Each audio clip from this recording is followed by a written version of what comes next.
சாமி இவர் தான் என் மாமா மகன் செந்தில்நாதன். வேட்டை ஒரு அரண்மனை இவர் தான் வாங்கியிருக்காரு. சாமி அந்த அரண்மனை பத்தி சொன்னாலே எல்லாருமே பயப்படுறாங்க. அப்படி அங்க என்னதான் இருக்கு, என்ன நடந்தது?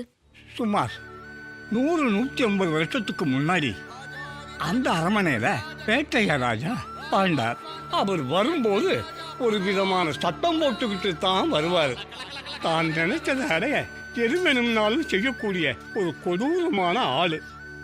அவர் ஒரு முறை ஆந்திராவில் விஜயநகரங்க ஊருக்கு போயிருந்தப்போ அங்கே சந்திரமுகியின் ஒரு நாட்டியக்காரியின் நாட்டியத்தை பார்த்து அவள் அழகில் மயங்கி அவளை தன்னுடைய ஆசநாயியா ஆக்கிக்கணும்னு ஆசைப்பட்டார்.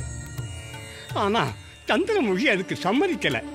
ஏன்னா அவளுக்கு ஏற்கனவே குணசேகரன் ஒரு நாட்டியக்காரன் காதலனாக இருந்தான். அது தெரிஞ்சும் சந்திரமுகியோட விருப்பத்தை மீறி ராஜா அவளை வலுக்கட்டாயமாக தூக்கிட்டு வந்துட்டாரு. சந்திரமுகியோ ராஜாவுக்கு தெரியாம அந்த குணசேகரனை அரண்மனைக்கு பின்னால் இருக்கிற வீட்டில் தங்க வச்சு அவனை அடிக்கடி சந்திச்சுக்கிட்டே இருந்தான்.